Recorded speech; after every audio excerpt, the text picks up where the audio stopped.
many of you are aware by now, we are using Pathfinder or Pathfinder 2E for Campaign 2.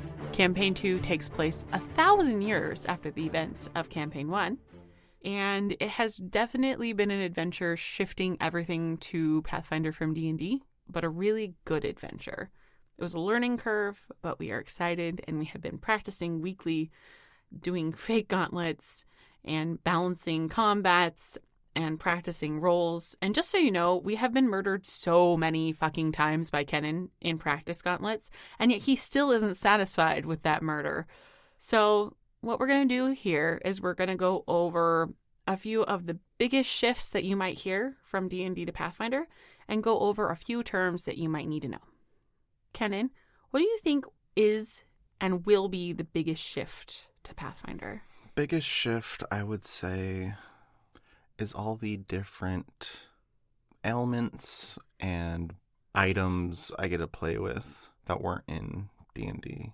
So what you're saying is it expanded your toolbox. Yes. That's fucking scary. Okay, cool. Jordash, what do you feel is the biggest shift to Pathfinder for you as a player and or that our fans might hear? Well, I feel like the roleplay is very similar in the sense that it's just us role-playing, but I think the combat is the biggest shift because we switched from a mechanic where you have one action, one bonus action, one interaction movement to a system that has 3 actions per round that lets you do more of a variety of things that makes the combat feel a bit more fluid and fun and less clunky. I totally agree, and I was going to hit on that for mine as well because I do feel like the combat is definitely smoother. I know that people say that Pathfinder is a crunchier system, but the way that we play it does not feel crunchier. It just feels better, in my opinion.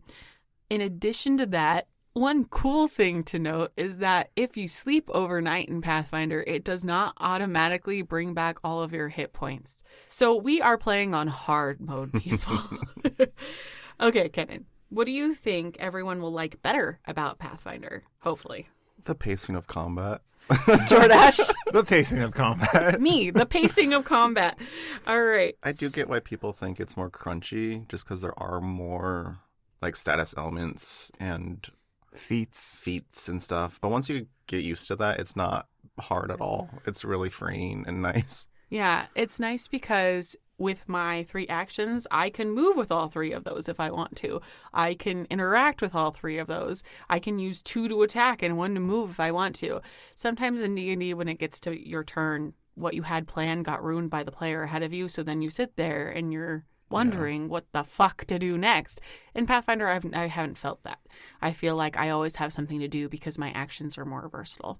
That being said, any terms or rules we think the tots should know going into Campaign 2? There are a few that we should probably hit on just so they know what the hell we're talking about. First one that comes to mind is map or multiple attack penalty. It's where it gets harder to hit someone if you use all your actions to try and hit them. Right, so if you use your first action to hit them, you don't have a negative, but if you use another attack action as your second action, how much of a map or multiple attack penalty, what's the negative? It changes depending on if you have any feats or not, but I believe it is +5 and then +10. -5 and -10.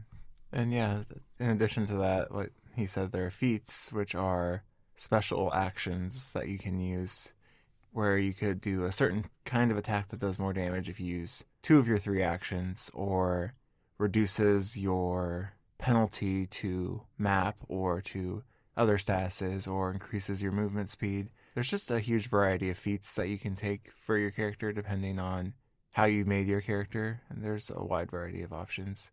So you'll hear a lot about certain things that can be done or are done with our characters that might be in question of how were you able to roll that high? Well, I have a feat that does +5 to this skill or whatever, or lets me be a master in stealth or something. And I know Clover's class has not been revealed, although if you look at her picture, she has fucking fire in her hand, so you're probably assuming that she casts some sort of spells. As a caster, you have spells or actions that can take 1, 2, 3 actions, so sometimes one spell is all of your actions. So it just depends. We have done a few homebrew twisty things with combat, so if you are by the book, don't hate us, please. Just enjoy the story. The second thing I think would be investing in magical items. You do not attune to magical items in Pathfinder. You invest in them every day. Build that friendship meter. Build that friendship meter. And then just a few other slight variations. For example, recall knowledge would be a history check, so to speak. Instead of there being an insight check, generally we rely upon perception, which makes sense to me. And then it's just a few other things. Constitution is more fortitude, etc. Yeah, there's no animal handling check. There is a full-blown chase mechanic, which is really dope. Yes. Works really well. Any other terms you feel like they might need to know? Because I feel like we've hit the basic ones that they would need to know. It's pretty simple. Reflex replaces dex checks. Yeah. Will. Will replaces wisdom. Yeah. Yeah. Also, you might just hear that rolls are slightly higher. Do you want to explain how critical failures and critical successes work, Kenan? The rolling system is a bit different in Pathfinder, where even if you nat 20, depending on the person's, let's say, AC, you might not still critically hit them if they have a high enough AC. You would still hit them even if you missed their AC because you got that critical. So rolling a critical or a nat 20 just increases the status of your hit. So for example, if you missed, it would turn it into a hit. If you hit, it would turn it into a critical hit. And then same thing for the crit fails. It just drops it 1. So if you hit, you would miss. And if you missed, you would critically miss. Cool beans. So another thing to note is there are 1,000 status effects that you can gain in combat, which generally we're probably going to touch on. But there are things like flat-footed and sickened and drained and stupefied and Dazzled. And doomed. Yeah, doomed. Doomed is fucking scary. Doom's fun. Doomed is no. So another concept is hero points. So the GM is in charge of awarding them. Usually each character gets 1 hero point at the start of a session and can gain more later by performing heroic deeds. You can have up to a maximum of 3 at a time, and you lose them at the end of a session if they are unused. So you can use a hero point to re-roll a check, and you must use the second result. And then technically that's a fortune effect, but I'll let Kenan go over that in a second. And then if you want to, you can spend all your hero points to avoid death. So instead of rolling death saves, you can stabilize. Back to talking about fortune. It is my misfortune to bring you this information. Har har. Fortune and misfortune are basically going to be your advantage and disadvantages. However, they function more like an ability or a debuff versus something that the DM gives people. Okay. In addition to potions, there's also elixirs, which are non-magical healing potion cousins. Science. It's science.